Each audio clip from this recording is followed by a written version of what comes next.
It's like Twilight, yeah. Hey there! Welcome to part 1 of Book the Freud. On this corner of interwebs, Serena and I will be discussing different branches of psychology. Today's topic is sensation and perception. Let's check out what the Freud is up with synesthesia.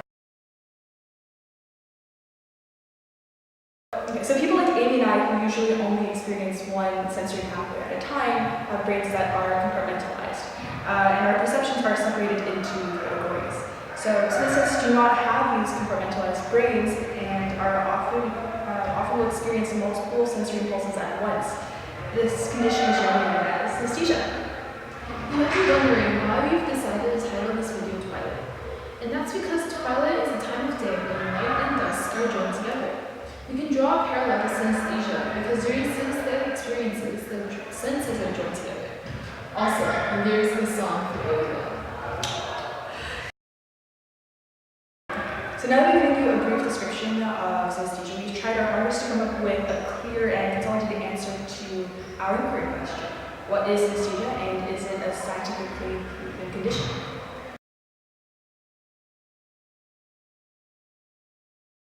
So let's talk about the etymology of synesthesia. It's not as commonly known as its antonym, anesthesia. Anesthesia comes from Greek, meaning no sensation, and synesthesia shares the same root word, aesthesis, which means sensation. Syn means union, so we can take the meaning of synesthesia to mean the union or joining of sensations. This explains why people like synesthetics experience multiple senses at once. So the definition of synesthesia is the condition in which the stimulation to one sensory pathway triggers an automatic and involuntary response, a secondary or more sensory pathway. People that consistently have these experiences are called synesthetes. So the following is a common notation of synesthesia. So as X approaches Y, perceptions from one sense stimulates another. So for example, the perception of grapheme stimulates color in the visual cortex. Thus, a synesthete will perceive a flash of color when they read or hear certain letters or words. Other signs include consistency and accuracy, and short perceptions such as flashes of a certain sense. Therefore, we can interpret the synesthetic relationship as X being an independent variable and Y being a dependent variable. So there are over 80 recorded forms of synesthesia, but we'll only be talking about 5 of those here. There are grapheme-color synesthesia, Oenosthesia, number form synesthesia, spatial sequence synesthesia, and lexical-industrial synesthesia. Many and most forms of synesthesia occur in combination with each other. So first, we're going to discuss grapheme-color synesthesia. A grapheme is the smallest unit in the writing system of a language. So for examples, these would be letters like A, B, C, D, and the English alphabet. Those who experience this kind of synesthesia claim that these letters are tinged or shaded a certain color. There are some commonalities across colors and letters, but it usually differs for each individual. Even siblings and identical twins will have different sets of colored letters. Here's a documentary clip to show you. Dorothy Latham has an extraordinarily colourful way of seeing the world. A world in which colours just jump out at her. They're triggered when she sees letters and numbers. Manning tree is quite a mid-green because of the big M at the beginning, and my M is mid-green. Norwich is a bright yellow word because my N's are bright yellow. The reality of it is white on blue, but the images of the riot of colour are in my mind. So next is synesthesia. It is the association of sounds with colors. We can see the difference between projective synesthesia and associative synesthesia when we discuss synesthesia. If a projector hears a trumpet, they might see an orange shape in the space in front of them. Whereas if an associator hears a trumpet, they might perceive it as sounding orange. So you can see that there's a bit of a difference there. The colors that are triggered by these sounds are called phonemes. So here's an example from BBC. Important insights have come from studying John Forward. He sees colours that are triggered by spoken words. They're just like flashing colours. For example, one will be a whitish colour. 1 out. 2 will be an orangey colour. 2 out. 3, out. 4 and 5 are sort of reddish colours. 4, out. But for John, not all words produce colours. 13. From childhood, his only coloured words have been ones that fit into sequences, like numbers, Easy, oh. or days of the week, Drop. or months of the year. Drop. I think as soon as I started to be aware of things that needed to be ordered, I started to attach colours and spatial attributes to them. It's off there, John, if you like. What is remarkable is that John is able to see these colours at all. Because for all his adult life, he's been blind. It's a nice thing to have because it enables you to be able to distinguish things one from another. You can distinguish Saturday from Sunday because they've got different colours.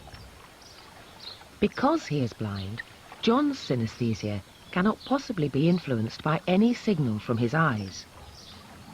So he's an ideal person to study. His very real sense of seeing colours can only be triggered by something inside his brain.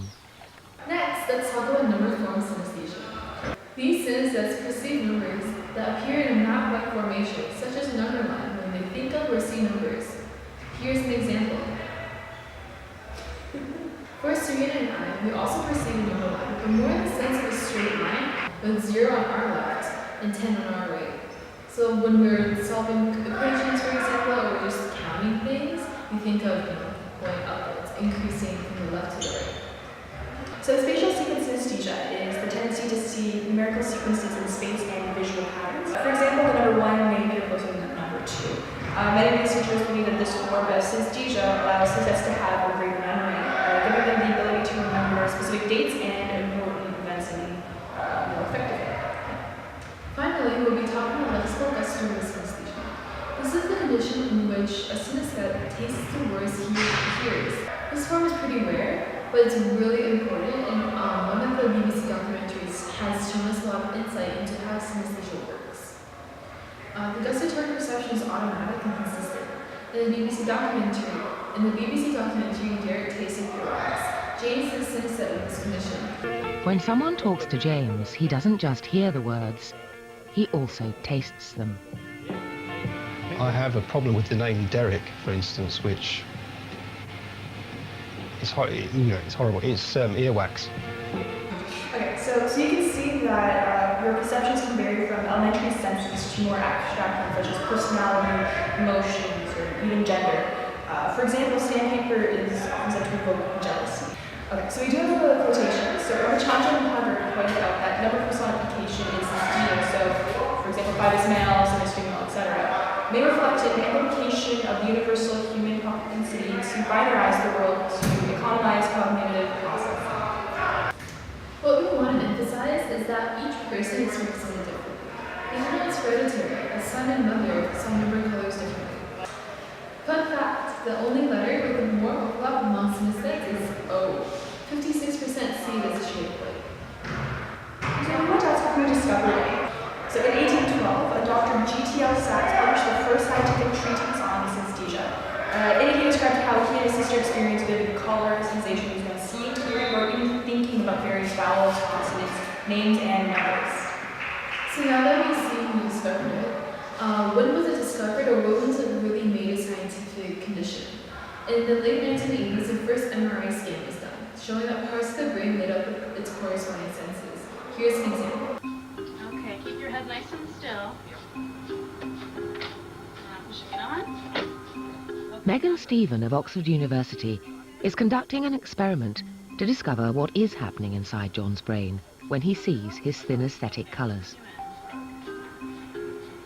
The scanner will show which parts of his brain are activated when he hears words. Okay, you comfortable? Yeah. Now I'm going to head outside, okay? Okay. Yep. All right. Okay, John, we're going to do the first experiment now. What I'd like you to do... First, she studies his brain activity when he listens to words that don't give him colours. Master. Like. Exquisite. Society. More. Okay, John, how did that go? Okay, yeah. Neuroscientists have discovered that our different senses seem to be processed in separate areas of our brains. So the vision areas are usually only triggered by signals from the eye. The hearing areas only by signals from the ears. And it's the same with other senses, like touch. As expected, John's brain scan shows activity in his sound processing areas when he listens to these ordinary words. Okay, here we go. But Meg and Stephen then reads John a list of words that do trigger his colours. February. April. Saturday. Okay, John, well done. Now we're just going to come and see what happens on the screen here. The scan now reveals what it is that is causing his synesthesia. Not only is the sound area of the brain active, but parts of the visual area have been triggered as well. Areas which should only be activated by a signal from the eye. When John hears words like Monday or January, he sees a specific color. And you can see here the area of his brain that lights up when he sees that color. An area of the brain we call V4. It's a visual area, and it's an area that processes information about color. And we also have another area that's lit up at the same time, and that's an area we call V1, another visual area. If a sighted person were to look at red, you would see these same areas of the brain activated. But John, of course, is blind, so we know that the only way he could be activating these areas of the brain that process vision and color is through the synesthesia. In this BBC clip, you can see that it was a CT scan. The results and the findings are the same. Whenever there's one part of the brain that's stimulated, another part lights up. So we also want to answer these questions. Where is it discovered? Where is it prominent, and is there any spatial sequence? So based on our research, a geographical location is not a factor of the presence of synesthesia. As the world becomes more globalized, cultures become more connected. So we make a comparison. Symbols like emojis have the same meaning across most cultures, and so do emotions and other forms of expression. Furthermore, we are curious if synesthesia was a real condition. Is there scientific proof, or is it another case of pseudoscience? So far, we found that it is a neurological condition, although it isn't shared by the majority of the population. It is not just an influence of hallucinogenic drugs or the results of overactive imaginations. There are actual connections to the brain's anatomy and genetics that demonstrate the neurological origins of synesthesia. So the origin of synesthesia is still unknown. However, there are a few varying accounts that can help us discover what actually causes it. Sensory deprivation is one possibility, as the loss of sensory input due to nerve fibers dying can lead to a distribution of other senses and interactions. So for example, somebody all of a sudden becomes blind, people usually assume that their sense of hearing is improved by that, to compensate for that. So brain damage, such as having a stroke, could be a factor in this. So interestingly enough, some hallucinogenic drugs like LSD can yield synesthetic effects, which has led some to propose that all humans have this ability, which is either have something we can get or we just mature out of it. Genetics may also play a huge role in this, as around 40% of synesthetes have a first-degree relative of synesthesia.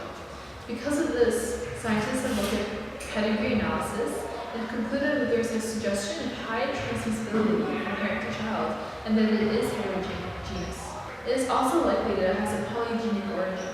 Polygene is a gene whose individual effect on phenotype seems insignificant. It is epiphenomenal, and genes involved have unrelated effects. There's some believe that it's a product of excess anatomical connections due to failure to form connections present at birth.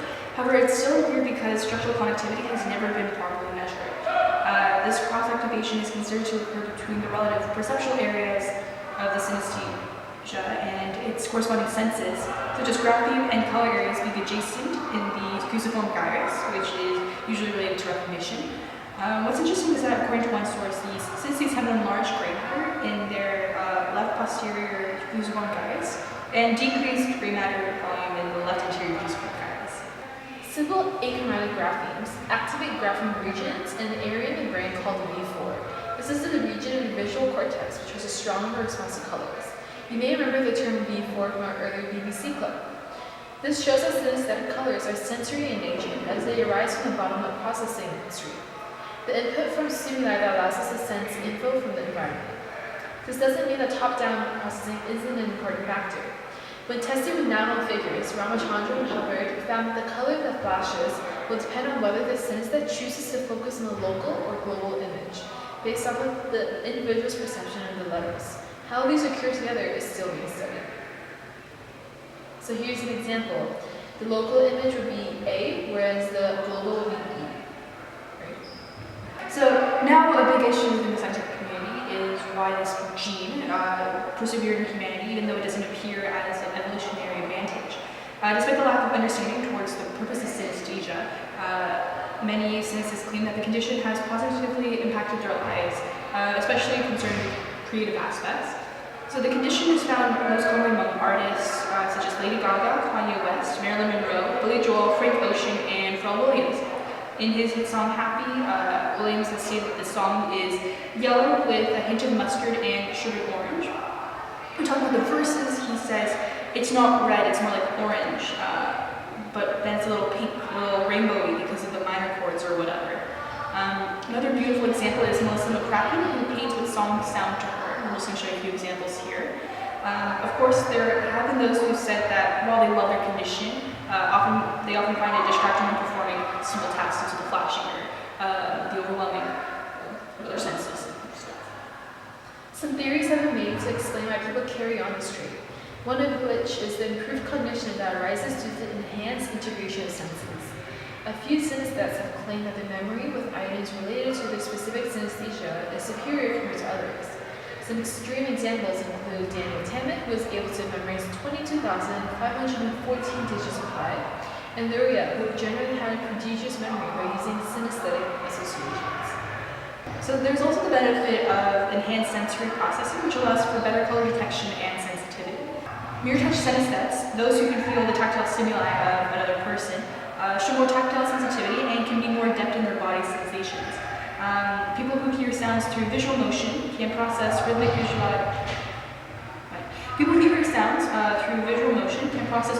visual stimuli more accurately. These experiences can act as support for detecting, processing, and retaining critical stimuli, as well as increased communication between the senses, which yields the ability to process multisensory information. This communication outgrows standard cross-modality interactions. So all this demonstrates how synesthesia is the connection of sensations and perceptions, and that it truly is a neurological condition that exists and can actually benefit those who experience it. One interesting account of the benefits came from artist Carol Steen, who felt an orange pain in one tooth and had to get a root canal. The dentist wasn't initially sure that it was necessary, but Steen said that one specific tooth was orange, and the dentist later found out that a root canal was necessary. Her synesthetic connections between her sense of touch and her sense of vision benefited her because she became more aware of her body and the different stresses or pains it felt. Here are the results of a diagnostic quiz that both Sumi and I took. It gives us an indication if we may be synesthetes. Surprisingly, both of our performances indicated that we both might experience grapheme-color synesthesia, which is rare.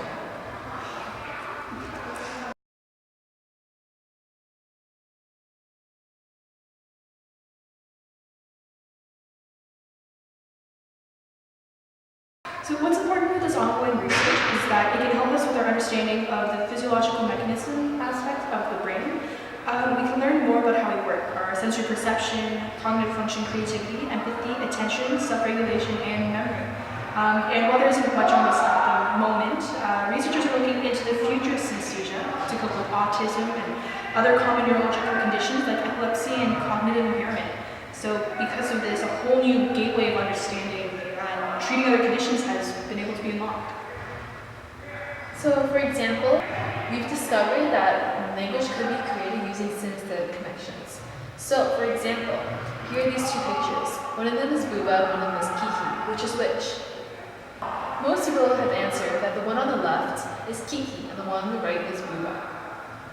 This is due to the fact that Booba is much more of a undulating sound.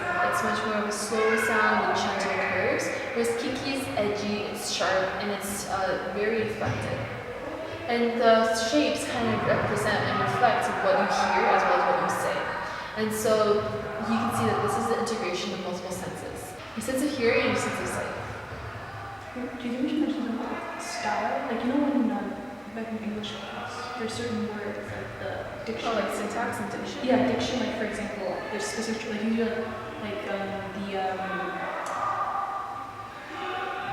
what's the word? Like when something's right, like the pitter patter. Like certain words can like certain yeah, so imagery and stuff like that, the fallacy. Yeah, or do you just like don't? Because it makes sense because synesthesia is like an integration of senses, joining of senses.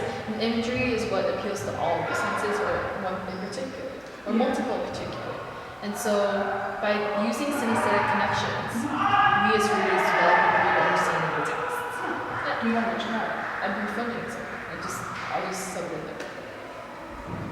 Yeah. So some remaining yet intriguing questions still lie from the study of synesthesia, and hopefully we'll be able to answer them with it. Yeah, hopefully. So why is synesthesia a unidirectional phenomenon? As in, like, why do numbers elicit colors, but it's not the other way around? Yeah. What is the relationship between inherited synesthesia and artificially acquired synesthesia? Why is it that since that's under the influence of certain drugs, it experience a heightened and/or new variations of that experience? Are synesthetics given the ability to have more of these associations, or do they have an advanced ability that makes them? Right, so what is really happening that makes synesthetics? And animals have it? I hope they do. Right? And what is it that associates certain letters or numbers to their respective colors? What's the decision making happening in the mind that's not English? Yeah. How does the brain process this, and how does the brain direct different areas to feel different things? Like what decision making is happening up there? Yes. About the sensations and perceptions that you get. We just don't know. We just don't know. Hopefully we will know soon. So in conclusion, synesthesia is a neurological condition that is defined as the joining of senses. A person experiences synesthesia when they get multiple perceptions from one sensation or physical stimuli. Based on conclusive data, it isn't a pseudoscience, and each one of us can have it. Both genetics and environmental factors influence synesthesia. Therefore, it's appropriate to say that synesthesia is impacted by both nature and nurture. Moving forward, synesthesia can be utilized to grow further into the workings of the human brain and the process behind creativity, especially in the creation of language. There's still a lot to be discovered about synesthesia, and hopefully we will eventually get answers to all of our questions. Thank you for watching!